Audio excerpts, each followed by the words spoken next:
আজকের দিনটি শুধুমাত্র একটি ক্যাম্প ছিল না, আজ এখানে গড়ে উঠল এক আশার ঠিকানা, এক মানবতার প্রতিবাদ। পুরানবাজার ৩ নম্বর ওয়ার্ড দাসপাড়া, এক শান্ত সাধারণ রাস্তা যেখানে আজ প্রতিটি গলিতে গুঞ্জন করছিল ভালোবাসা, সহানুভূতি এবং ভরসা। সেই গলিতে, মোড়ে, চায়ের দোকানের ছায়ায় এক একটি মুখে লেগেছিল এক ধরনের অবাক প্রতীক্ষা। আজকের এই মাঠ শুধু ধুলো এবং ঘাম মিশ্রিত মাটি নয়, এখানে দাঁড়িয়ে আছে মানবতার শিরোপা।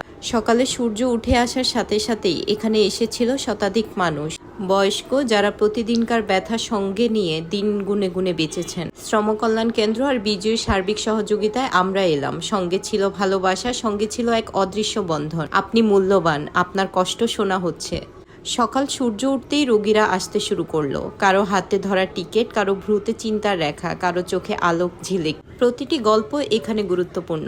একজন বৃদ্ধ হঠাৎ হাঁটু নেড়ে বলছিলেন, গত কয়েক মাসে হাঁটতে পারিনি, রাতে ব্যথায় ঘুমও আসে নাই। আমি দেখলাম তার চোখে একটা আশার দীপ জ্বলল, কারণ আজ এখানে এসেছে তার প্রতিকার। ডাক্তাররা, আমাদের ভলান্টিয়ার টিম, তারা এক একজন এঞ্জেল হয়ে আসলো, হাত ধরলো, পরীক্ষা করলেন, ডাক্তারের পরামর্শ দিল। প্রতিটি রোগীর প্রতিও তাদের গভীর শ্রদ্ধা, তাদের নিবেদন ছিল স্পষ্ট। ওষুধ দেওয়া হলো বিনামূল্যে। প্রতিটি ট্যাবলেট ছিল একটি প্রতিশ্রুতি, প্রতিটি বোতল ছিল পরম মানবিকতার সাক্ষী।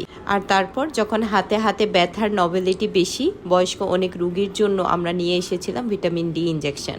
সেই ইনজেকশন ছিল কেবল চিকিৎসা শাস্ত্র নয়, এটি ছিল ভরসার সুর, ছিল এক মধুর কথা, আমি চাই আপনি আর ব্যথায় না কাঁপুন। প্রতিটি ইনজেকশন পরেই একজন করে বয়স্ক মানুষের মুখে বিশেষ শান্তি দেখেছি। তাদের কাঁধের থেকে সেই অদ্ভুত ভার কিছুটা কমে গিয়েছে, তাদের কণ্ঠে উঠে এসেছে ধীর হাসি, একটি ছোট্ট কিন্তু গভীর অঙ্গীকার, আনন্দে হাঁটতে পারি আবার। এরপর সেই নরম শীত দাসপাড়ার ঠান্ডা রাতগুলোতে কেমন যেন হাঁপানো হাওয়ার মতো ধীরে ধীরে নেমে আসে। আর বিজয়ী তার পক্ষ থেকে আনলো ছোট্ট একটি উষ্ণ ভালোবাসা কম্বল। কম্বল যেটি মাত্র কাপড়, কিন্তু এখানে তা হয়ে উঠলে স্নেহের আলিঙ্গন। একজন বৃদ্ধ কম্বলটি হাতে পেয়ে আমাদের দিকে তাকিয়ে বললেন, এই কম্বলটি আমার জন্য। আমার হাতে পায়ের কাঁপানি কমে যাচ্ছে, আর এই কম্বলটা যেন আশার ঢেউ। প্রতিটি কম্বল বিতরণের মুহূর্তে দেখলাম একে অপরের চোখে কৃতজ্ঞতার জলজ্যোতি। স্বেচ্ছাসেবীরা হাসছিলেন, রোগীরা চোখ মুছছিলেন, কিছুটা আনন্দ, কিছুটা অনুভব, আমি একা নই। এই সবের মাঝেই আমার হৃদয় দোলা দিচ্ছে এক প্রশ্ন, মানবতা কি সত্যি হারায়? আজ আমরা দেখলাম না, মানবতা হারায় না। এখানে শ্রম কল্যাণ কেন্দ্র এবং বিজয়ের উদ্যোগে আমরা একসাথে দাঁড়িয়েছি, হাত বাড়িয়ে দিয়েছি, ভালোবাসা দিয়েছি আর দোয়া করেছি। আমাদের প্রতিশ্রুতি ছিল স্পষ্ট, শুধু চিকিৎসা নেওয়া নয়, সম্মান দেওয়া, অভিভাবক, বয়স্ক কাউকেই অবহেলা করা নয়। এই প্রতিশ্রুতি যে শুধু কথায় নেই, সেটা সব চেহারায় ধরা দিয়েছে। প্রতিটি রোগীর চোখে আমরা দেখেছি বিশ্বাস, প্রতিটি ভলান্টিয়ারদের কাঁধে আমরা দেখেছি দায়িত্ব, প্রতিটি কম্বল মানুষের নামে আমরা দেখেছি এক মানবিক সেতু। আজকের এই ভিডিও শুধু একটি ক্যাম্পের গল্প নয়, এটি একটি অ্যালবাম, মানুষের কষ্ট, মানুষের হাসি, মানুষের ভালোবাসার এক অদৃশ্য ছবি।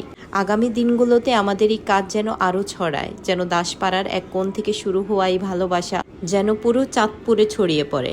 বিজয়ী, শ্রম কল্যাণ কেন্দ্র এবং আমাদের প্রতিটা ভলান্টিয়ারের ঐক্য, এটি শুধু আজকের কাজ নয়, এটি একটি যাত্রা, একটা যাত্রা যেখানে আমরা বলি আপনার কষ্ট শোনা হয়েছে, আপনার মূল্য আছে এবং আমরা আপনার ভালো থাকাই আমাদের আসল পুরস্কার। ধন্যবাদ সেই শত শত মানুষকে যারা এসেছেন, ধন্যবাদ সেই অনবদ্য ভলান্টিয়ারদের যারা দিচ্ছেন সময় ও ভালোবাসা, এবং ধন্যবাদ সেই প্রতিটি হৃদয়কে যেটি আজ নীরবভাবে বলেছে, আমি বিশ্বাস করতে পারি মানবতা এখনো বেঁচে আছে।